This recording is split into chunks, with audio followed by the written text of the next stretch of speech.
I'm Dr. Ken Hansen, author of Whose Holy Land? Archaeology Meets Geopolitics in Today's Middle East.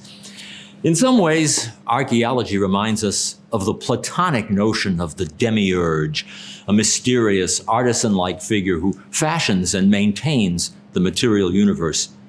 In our case, archaeology brings an entire people, long forgotten, back into existence in a manner not unlike the casting of spells, like a fire throwing shadows on the wall of Plato's cave. Those who interpret the daintiest artifacts are left to ask whether the grand designs they weave are anything more than faint forms on history's elaborate tapestry. Sometimes, however, the forms magically coalesce to present us with seemingly irrefutable evidence of a people's past, stretching from time immemorial down to the present. So it is with the Jewish people and the archaeological relics that bring us back to when and where they lived in the holy basin of Jerusalem. Such observations are brought into focus by an incessant swell of Palestinian propaganda alleging that the central and most important edifice in all of Jewish history, the Great Temple, originally built by the venerable King Solomon and rebuilt by the most unvenerable King Herod the Great, never existed at all. The sanctity of the site for Muslims is summed up by the Grand Mufti of Jerusalem, Sheikh Mohammed Hussein, who declared, "We consider this the spot where the Prophet Muhammad began his ascent to heaven. This is what the gilded Dome of the Rock, completed in the year 692 CE, at the order of Umayyad Caliph Abd al-Malik, commemorates." Why, however, must the two previous temples which stood here be delegitimized and ultimately denied? We know that Holocaust denial has taken root in the Middle East, notably Iran. But now we have to cope with a new phenomenon, temple denial. It was during the failed Camp David summit in July 2000, hosted by President Bill Clinton, that PLO Chairman Yasser Arafat declared, "I will not allow it to be written of me that I have confirmed the existence of the so-called temple beneath the mount." Arafat suggested instead that the actual site of the Jewish temple may have been in the West Bank city of Nablus, known as Shechem or Shechem in biblical times. It strains both credulity and common sense to imagine such a statement proceeding from the mouth of the leader of a proposed new Palestinian state, presumably to live side by side with Israel in peace. Similarly, the head of the Islamic Supreme Council for the Waqf, Sheikh Salad Din Alami, declared, "There are no Jewish remains on the mount. There never were Jewish antiquities here." Sheikh Ikhreme Sabri, the former Mufti of Jerusalem, added, "There was never a Jewish temple on Al-Aqsa, and there is no proof that there ever was a temple, because Allah is fair. He would not agree to make Al-Aqsa if there were a temple there for others beforehand." In 2008, Ahmed Kurey, the chief Palestinian negotiator with the State of Israel, declared, "Israeli occupation authorities are trying to find a so-called Jewish historical connection, but all these attempts will fail. The Temple Mount is 100% Muslim." Sheikh Taysir Tamimi, Palestinian Chief Justice and among the most important Middle Eastern Muslim clerics, stated, "There was no Jewish civilization in Jerusalem. Many people lived there throughout the ages, and they left some artifacts. But so what? There is no proof of any Jews being here. Jews came to the temple area in 1967 and not before. But what about the testimony of antiquity? Ancient relics excavated from the distant past. Can archaeology prove that the temple indeed stood in Jerusalem? If so, should the Muslim shrine itself be viewed as an illegal squatter on Jewish holy ground? What about other Jewish sites in the holy city, such as David's tomb on Mount Zion, declared bogus by the Palestinians? Does the denial of the Jewish past effectively nullify its present? As if to ensure that nothing of the Jewish temple is ever brought to light, every Israeli attempt to explore anywhere near the Haram al-Sharif, that is the Temple Mount, is condemned by the Palestinians as provocative, becoming, as it were, the outrage du jour. Taking the long view, we cannot appreciate the nature of the rage without returning to the aftermath of the Six-Day War of 1967, in which Israel conquered the Sinai Peninsula, the Golan Heights, Judea and Samaria, otherwise known as the West Bank, and for the first time since the year 70 of the Common Era, East Jerusalem. Up until then, the entire area today governed by the Palestinian Authority had been annexed by the Hashemite Kingdom of Jordan. There was no move to create a Palestinian state under either King Abdullah or King Hussein, nor would such an effort have been tolerated. Israel had won independence in 1948, but her citizens had no access to the holiest sites in Judaism, since Jerusalem was a divided city. The eastern half belonged to Jordan. Suddenly, Israelis woke up to a new reality as they listened to the recorded words of paratroop commander Mata Gur. Leading his brigade onto the sacred plateau, he had breathlessly exclaimed over a walkie-talkie, "The Temple Mount is in our hands." The euphoria which followed was unlike anything the Jewish people had ever known during the long centuries of their worldwide dispersion. Battle-hardened soldiers were among the throng of Israelis who now streamed to the Western Wall to pray. Unable to contain themselves, they could only stand before the massive stones, weeping. Not surprisingly, a group of Orthodox Israeli Jews, led by Western Wall Rabbi Emeritus Yehuda Getz, began to nurture a secret desire to get as close to the ancient shrine as possible. Getz was a complex individual, a secret philanthropist of deep spirituality, as well as an officer in the Israel Defense Force. His looks matched his mystical approach to his many endeavors. Always clothed in black with a white headscarf, he carried a Bible and a prayer book in his pocket, while armed with a pistol in a side holster. When the Jewish quarter of the Old City was conquered by Israel in 1967, he was one of the first Israelis to resettle there. Suddenly, the idea of excavating along the wall was no longer an unrealizable fantasy. The area to the immediate left, while facing the wall, was covered by centuries of debris. Above the landfill, the Muslim quarter of Jerusalem had taken shape, dating back to the 7th century, when Arab armies had taken the city from the Byzantines.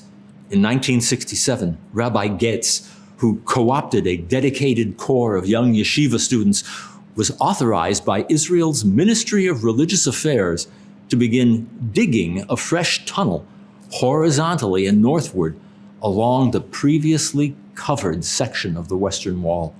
Archaeologists at the time were disinterested, and governmental oversight was lacking. But the digging continued unabated for decades. In 1982, the tunneling rabbi chanced upon a long, sealed, ancient entrance to the Temple Mount, known as Warren's Gate, situated about 46 meters from the tunnel's entrance. In due course, Getz converted the area opposite Warren's Gate into a small synagogue, which can still be seen today, known as the Cave. Rabbi Getz would pray there each morning, believing it to be the point closest to the location of the temple's most sacred inner sanctum, the Holy of Holies. The revered rabbi and his disciples realized that they had come upon an entrance to an enormous complex of subterranean vaults that honeycombed the artificial portion of the great plateau upon which Herod had erected his vastly refurbished Jewish temple. They clearly believed that the cavernous underground chambers on the other side might even lead them to the foundations of the temple, theorized to lay directly beneath the Muslim shrine known as the Dome of the Rock, including the Holy of Holies. Rabbi Getz and his team now turned their digging equipment on the gate itself. In the summer of 1983, they managed to break through the subterranean portion of the ancient rampart, finding an enormous carved tunnel, 6 meters wide and 28 meters long, leading eastward toward the remains of the temple foundations. The floor was covered with mud and water. Getz wrote in his journal, "I immediately ran to the site and was overwhelmed with excitement. I sat there for a long time, sprawled helplessly as warm tears were streaming down my face." Looking past the virulent anti-Jewish Palestinian screed of temple denial, we're told in the Hebrew scriptures that the first holy house, long predating Herod, was commissioned by the wise King Solomon around 1000 BCE. The fabled Ark of the Covenant was said to have once resided within, nestled securely in the most holy chamber, having been brought up to Jerusalem by none other than Solomon's father, the mighty King David. However, for as much as the golden chest was celebrated, it inexplicably vanished from the biblical narrative, never to be referenced again. A number of pop scholars postulate that Judaism's most sacred relic was lowered into a subterranean cavity during the siege of the city, escaping the fiery conflagration which engulfed the sanctuary in 586 BCE. If that were the case, then the most important holy relic in world history might still rest in the vaulted chambers beneath the Temple Mount platform. Indeed, Rabbi Getz claimed that during this forbidden foray, he actually laid eyes on the hallowed ark, but that he covered its position and never discussed it again, so as not to be targeted by the Muslims. Meanwhile, atop the expansive plateau of the Haram al-Sharif, the Temple Mount, the curious sounds of digging rising up through one of the many cisterns in the vicinity of the Dome of the Rock were overheard by Palestinian workmen who reported the underground activity to guards from the Waqf, the Palestinian Authority. A number of stalwart young men were immediately dispatched through the entrances to the cisterns, carrying cinder blocks and trowels to erect their own wall for protection from these Jewish invaders. They came face to face with Rabbi Getz and his team, engaged in clearing the debris from the gate complex and the adjacent vaulted passageway, veering off into the darkness. In an attempt to discourage the rabbi's adventure, physical violence erupted, and the two sides came to blows. There were multiple injuries, while up above, the Waqf incited rioting across Arab East Jerusalem.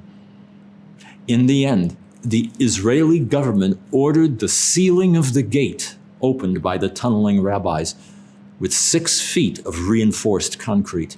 Would this be enough to satisfy the Waqf?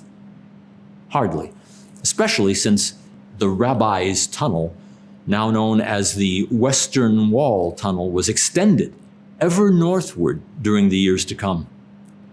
More archaeologically linked unrest was destined to erupt. As the din of indignant Palestinian voices slowly subsided, Israel's Ministry of Religious Affairs cautiously allowed the northward digging of the Western Wall Tunnel to proceed unabated. Proceeding further along the newly revealed courses of finely chiseled limestone, the persistent diggers eventually arrived, years later, at the northern extremity of the vast Temple Mount platform. But while the Western Wall Tunnel was stabilized and officially opened to the public in 1988, there was no exit, and those who made the long trek through its dimly lit recesses were compelled to retrace their steps back to the beginning. Significant interest began to develop around the possibility of opening a northern exit from the tunnel, Israeli authorities approached the Sisters of Zion convent on the famed Via Dolorosa in the hope of finding a spot for the diggers to break through. The sisters, however, declined, not wanting to become involved in the geopolitical ramifications of a simple archaeological dig. Next, the Arab owner of a souvenir shop on the Via Dolorosa was approached. Surprisingly, he agreed, given that crowds of tourists exiting the tunnel at his shop could hardly be bad for business. Nonetheless, after some consideration, he too declined, since his fear of being targeted by his Palestinian compatriots trumped his profit motive. In 1996, however, Israeli Prime Minister Benjamin Netanyahu decided that the long years of delay must come to an end. Possessing considerably more archaeological chutzpah than his predecessors, he authorized the construction of a staircase leading up from the tunnel to a spot on the Via Dolorosa adjacent to a school. Jerusalem Mayor Ehud Olmert, sledgehammer in hand, joined in breaking through to the street above. The tunnel was opened on a Tuesday, prompting immediate rioting in Jerusalem and other locations. It quickly turned deadly as Israeli police employed increasingly forceful measures to defend themselves. Amid a growing unrest, Netanyahu called in the IDF, the Israeli Defense Force, deploying tanks and attack helicopters.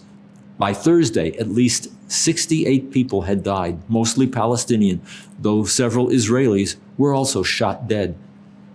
Of course, it was Israel that received growing international condemnation. By the end of the week, more trouble was brewing. In anticipation of what was to come, a squad of Israeli security forces, having donned riot gear, assembled on the Haram al-Sharif. Simultaneously, a mass of some 10,000 Arab rioters, having finished their Friday prayers, began to vent their rage, hurling stones at the police, and worse still, at Jewish worshippers down below, praying at the Western Wall. As if on cue, the security police charged into action, firing tear gas, followed by rubber bullets at the advancing rioters. 50 were wounded, including 5 Israeli policemen in the ensuing ruckus. The Palestinian account amounted to an exercise of orchestrated incitement. While the Israelis on the scene reported massive stone throwing, the other side declared that only a few stones had been hurled and that the Israelis had responded with live ammunition, killing 3 of the protesters. PLO chairman Yasser Arafat, who many argue was himself an arch-terrorist with Jewish blood on his hands, declared, "The attempt to attack worshippers inside the mosque is something that cannot be tolerated." Such words certainly had an effect, even though Arafat later said that he had ordered his underlings to prevent attacks on Israelis. The incitement, however, ran its logical course, with extensive rioting erupting in other Arab neighborhoods as well as other cities in the Palestinian territories. In the vicinity of Jericho, 3 Palestinians were killed during the unrest, and in Tulkarm, a Palestinian and 2 Israeli paramilitary officers were slain. An Israeli colonel was killed in Rafah, near Gaza's border with Egypt. And on the other side of the border, an Egyptian police lieutenant was killed by stray fire from an Israeli helicopter gunship. Israel dispatched Cobra helicopters to Ramallah, while tanks took up position opposite Nablus. Many more Palestinians were wounded in incidents in Hebron, Kalkalia, and Bethlehem. To be sure, the ongoing Arab propaganda war was not about to subside. In Gaza, Arafat thundered, "Our blood is cheap in the face of the issue for which we are gathered here." On Palestinian radio, a caller announced the need to slaughter all the Jews and to appoint a caliph for Palestine. Incredibly, all of this was over nothing more than a tunnel and a new access route to an archaeological treasure. Recently, another tunnel was prepared for a grand opening. It began with an accidental discovery. The year was 2004. Location, the Holy Basin, a compact area of just 1 square kilometer where some of the most important sites of Judaism, Christianity, and Islam are located. At the southern extremity of the ancient city of David, a subterranean sewage pipe had burst. The municipality of Jerusalem promptly dispatched a work team to make appropriate repairs. Due to the sensitive nature of the locale, a small cadre of competent archaeologists accompanied the workers. As work progressed and the ground was penetrated, the digging was punctuated by the sound of scraping, steel against stone. Work immediately halted, and another kind of excavation, archaeological in nature, commenced in earnest. In due course, the remnants of a stair-lined road of sorts, clearly ancient, began to emerge. These, however, were no ordinary steps. The archaeologists were aware of another set of steps nearly identical, leading up to the southern end of the Haram al-Sharif, the alleged Temple Mount, and dated to the time of King Herod the Great in the 1st century before the Common Era. Nowhere else in the land of Israel have steps of this particular style and character been discovered. Might this road of steps have been directly connected in some way with the Jewish temple that once stood where the Dome of the Rock now stands? It appeared, moreover, that these newly excavated steps had, in bygone days, led down to the ancient pool of Siloam, revered in Christian scripture as the place where Jesus of Nazareth commanded a man blind from birth to wash, thereby returning him his sight. There was indeed good reason for what was essentially an enormous ritual immersion bath, or mikveh, as large as 2 Olympic-sized swimming pools, to have been located in precisely this location, since pilgrims ascending to the holy hill were first required to attain ritual purity. According to estimates, well over 2 million people would, during Jewish festivals, have made their way up to the temple, non-existent according to Palestinian creed, subsequent to immersion in the pool. The destination, which was situated some considerable distance to the north, was an enormous artificial platform supported by multiple rows of subterranean vaults, which effectively extended the original hill, identified in Solomon's day as Mount Moriah. In order to make the 700-meter trek from the Pool of Siloam to the upper temple precincts, throngs of Jewish worshippers would have traversed the stair-lined road of pilgrimage, beneath which was a subterranean drainage tunnel, now entirely revealed to the amazed archaeologists. Following clues provided by archaeological maps and charts spanning the last century and a half, the digging proceeded apace. The story told as the ground was cleared confirmed the tragically melancholy tale told by Josephus Flavius of the great Jewish revolt against Roman domination of the land of Israel. In the year 66 of the Common Era, the notorious Nero Caesar dispatched his most illustrious general, Vespasian, to put it down. In the year 70, the glorious temple of King Herod was burned to the ground. A mass of Jewish refugees fled below ground to the drainage tunnel beneath the pilgrimage road, now being excavated. The Roman legionaries, discovering their whereabouts, broke through the road with massive hammers, entering the subterranean sewer and unleashing carnage on some 2,000 hapless refugees. So ended the siege of Jerusalem, which was more than the suppression of an uprising. It was a Holocaust, said by Josephus to have resulted in more than 1 million Jewish casualties. What the modern team of archaeological sleuths discovered uncannily confirmed the description of the ancient historian. Cooking pots and other domestic items littered the tunnel's dark recesses, suggesting that the refugees had been sheltering there for days, weeks, or even months prior to their merciless slaughter, as attested by the presence of a Roman sword and scabbard abandoned in situ. Most hauntingly, the huddled Jewish inhabitants of this last hiding place in the city scratched into the wall an etching of a menorah, the golden lampstand which once adorned the temple's inner chamber. Nonetheless, the ongoing excavations were to be dogged by controversy, for they were located in an area of Arab East Jerusalem, officially over the green line that marked the demarcation of the city into Jewish and Palestinian sectors prior to Israel's annexation. UNESCO brazenly condemned the new archaeological activity taking place in the Holy Basin. This, after all, is supposed to be Arab land, part and parcel of East Jerusalem, the capital of the future Palestinian state.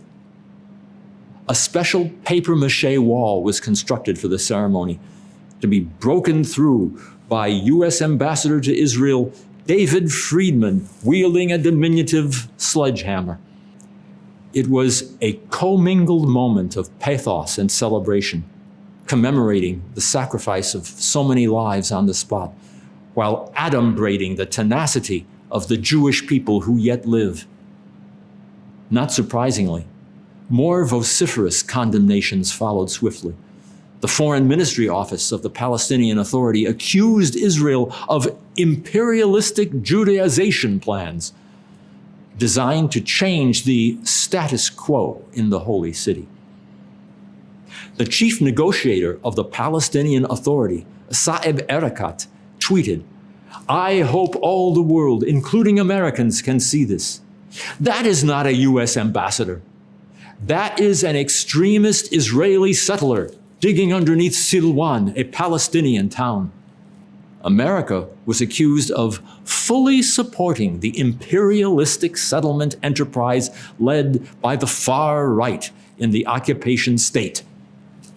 Against this backdrop, a New York Times correspondent tweeted his own condemnation, repeating the propaganda points that Palestinian homes above were being undermined and damaged by the excavations beneath. Not the slightest concession was made to the overwhelming care taken by archaeologists and engineers alike to maintain the structural integrity of modern buildings and infrastructure above, while allowing access to ancient Jerusalem below. The same New York Times correspondent, in a longer article, described the sledgehammer used by Ambassador Friedman to symbolically break into the tunnel as evocative of the destruction of the peace process with the Palestinians.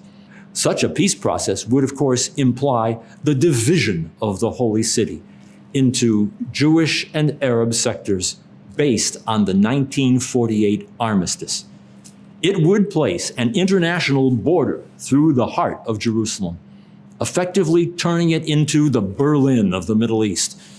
It would require that Israel surrender sovereignty over the holiest site in Judaism, the Western Wall, the last vestige of the Jewish temple, which Palestinians claim never existed.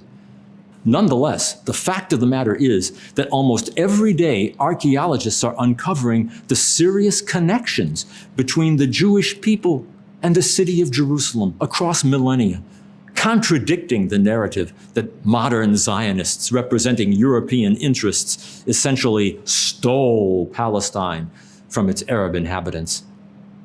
That the Jewish people survive at all is one of history's greatest anomalies. They are, to be sure, back home, and they are not going away. When I first came to Israel as a young undergraduate student of history from the University of Illinois at Chicago, I received my first introduction to biblical archaeology while studying at an Institute for Americans on Jerusalem's Mount Zion. On a weekly basis, my classmates and I were escorted to multiple archaeological sites across the length and breadth of Israel and its territories. There was free and open access to archaeological sites, even in the most tense areas. I was able to visit Jericho, Hebron, Shechem, and scores of other locations. It was easy to spot Israeli troops on patrol or perched on rooftops, watching over the surrounding territory. Why were they present? To oppress the Arab population? No, they were there for one reason: to prevent the outbreak of terrorism. It was clear to me at the time that if the Arab population were not intent on promoting terror, if they chose to cooperate with their neighbors and build a prosperous multicultural society, no security precautions would be necessary. No checkpoints, no roadblocks, no security fence, no profiling of potential threats. Since then, the creation of the Palestinian Authority hardly helped. Locations I used to visit are places I would no longer go. I'm glad that I had the chance to visit so much archaeology in Judea and Samaria, as I have no idea when or if I will ever see such places again. When I visit Israel today, I can easily spot the separation barrier, and I know at a glance what it means. Israelis cannot live in peace with neighbors who want to murder them. I sincerely hope that the barrier will someday be dismantled, but it will come down not with the creation of a hostile Palestinian state, but with the extension of Israeli law and sovereignty, along with full Israeli citizenship for the Arabs over the whole land of Israel, not just a truncated sliver. As the father of modern Zionism, Viennese-born Theodor Herzl once asserted, "If you will it, it is not a dream." Neutrality in the final analysis is an illusion. The important thing is not to be neutral, but to be right. My wish, at least to some small degree, is to advance the Israeli cause, the Jewish cause in the Middle East, not because Israel is perfect, but because it is right.